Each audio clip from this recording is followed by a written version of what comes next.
Gising ka pa, mahal? Nanood lang ako ng mga funny videos, mahal. Mahal, kumain ka muna. Ang aga mo naman umalis. Oo, mahal, bigla kasing nagbago ang schedule namin. Sa office na lang ako kakain. Oh, day off mo ngayon, di ba? Aalis ka? Mukhang todo ayos ka pa? May meeting kasi kami, mahal, importante talaga. Anong oras na? Bakit ngayon ka lang? Ganitong oras yung meeting nyo, ha? Oh, hindi naman talaga meeting ang pinuntahan mo? Ano klaseng pag-iisip yan? Ano pinagdududahan mo ako? Alam ko! May iba ka, di ba? Ano aminin mo? Akala mo hindi ko alam? Anong may ibang sinasabi mo? Nagtatrabaho ako ng maayos. Day off ko ngayon pero pumunta pa ako ng meeting. Heto, ayan! Nabasa ko lahat ng chat nyo! Ano, hindi ka pa amin, ha? Huling-huli ka na, sobrang sakit ng ginawa. Ano bang kulang, ha? Ginawa ko naman lahat. Oo na, tama ka. Sige, aaminin ko na. Hindi na ako masaya. Hindi na tayo tulad ng dati. Wala ka ng oras sa akin. Lagi mo na lang ako sinesermonan. Pagod na nga ako sa kakatrabaho. Pagod na ako sa lahat. Ang kapal mo para sabihin mo sa akin yan! Bakit ako naisip mo ba kung masaya pa ba ako? Kung pagod na ako, ha? Pinili ko maging isang mabuting ina at asawa sa'yo, ginawa ko ang lahat. Kung alam mo lang kung gaano rin ako kapagod. Sa araw-araw na pag-aalaga at pag-aasikaso ko sa bahay at mga anak natin. Pati na rin sa'yo!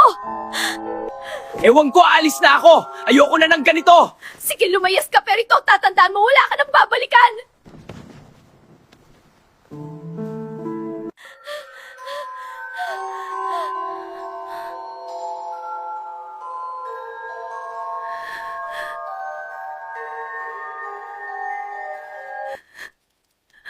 Hi! Salamat naman at natauhan ka na. Dito ka na sa akin umuwi at hindi sa asawa mong losyang.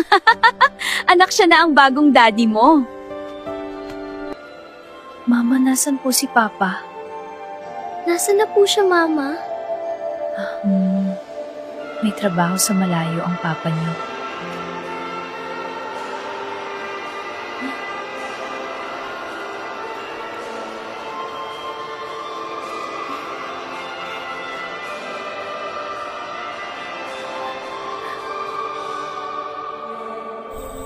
Magpapakatatag ako para sa inyong mga anak. Kakayanin ko ang lahat.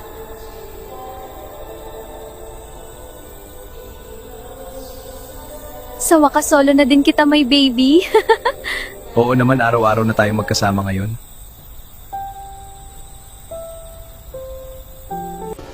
Kailangan makuha ko ang tamang timpla para mas dumami pa ang customers.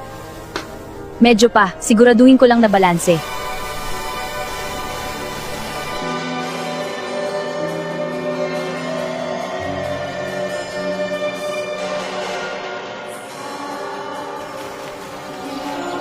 Thank you po, Mama. Ingat po kayo.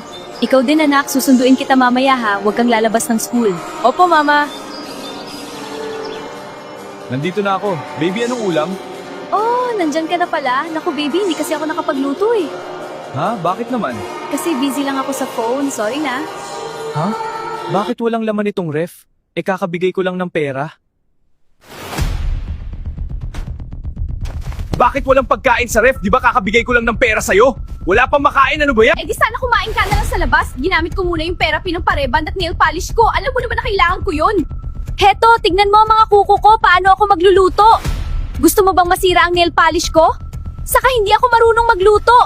Ano ako, katulong mo?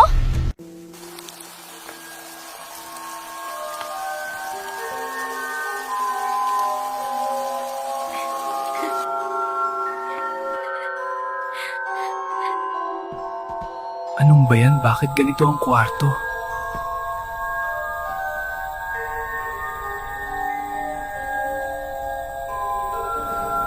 Mama, the best ka talaga dahil sobrang sarap po ng luto nyo. Ang dami nating customers. Yay! Ang galing ni Mama! Salamat mga anak para sa inyo lahat ng ito. Nandito na ako. Anong oras na? Bakit ngayon ka lang? Kanina ka pa hininihintay ng bata. Eh kasi nag-shopping ako. Nandyan ka naman, eh di bantayan mo. Day off ko ngayon. Day off mo kaya may me time ako. Paano naman ako? Hindi na ako nakapagpahinga. Ikaw puro ka alis ng alis. Anong gusto mo matulad ako sa asawa mong taong bahay? Na naging mukhang katulong? Salamat sa Diyos dahil ang ganda ng pasok ng bagong negosyo ko. Maibibigay ko na lahat ng pangangailangan ng mga anak ko. Masakit ang paa ko. Masakit na masakit. Hindi ko na kaya. Masakit pa rin. Paano na yan? Hindi ka na makakapagtrabaho? Sa tingin mo ba gusto ko itong nangyari sa akin? Ay, ewan ayoko maging caregiver mo. Bahala ka na sa buhay mo. Ano? Pababayaan mo ako? Pagkatapos ng lahat, iniwan ko ang pamilya ko para sa'yo.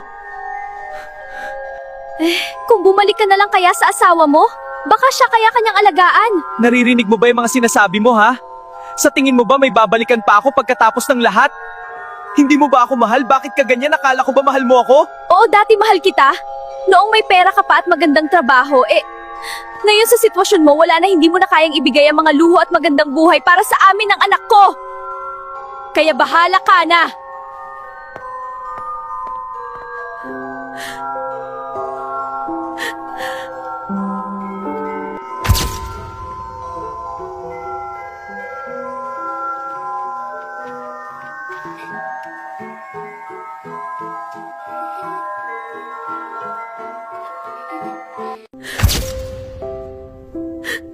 Anong ibig sabihin nito? Bulag ka ba? Hindi mo kami nakikita siya na ang bagong baby ko? Kaya kung hindi mo kayang tanggapin, lumayas ka dito. Tama, umalis ka na. Kumain kayo ng mabuti mga anak. After nito, mamamasyal pa tayo. Yehey! Makakapunta na tayo sa zoo. Excited na ako, kuya! Kailangan nyo ba ng customized cake? I-message nyo na ang Dream Cakes Pampanga! Cake for all occasions, customized for all occasions, please visit our page. Thank you po! Sa mga tulad ko na iniwan ng asawa at pinagpalit sa single mom, magpakatatag kayo kung may hindi magandang nangyari. Meron itong magandang kapalit.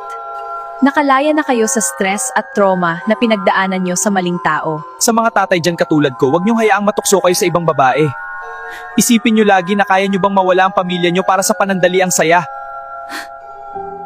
Tignan niyo kung anong nangyari sa akin. Nasa huli talaga ang pagsisisi. Lahat ng pagkakamali ay may kapalit.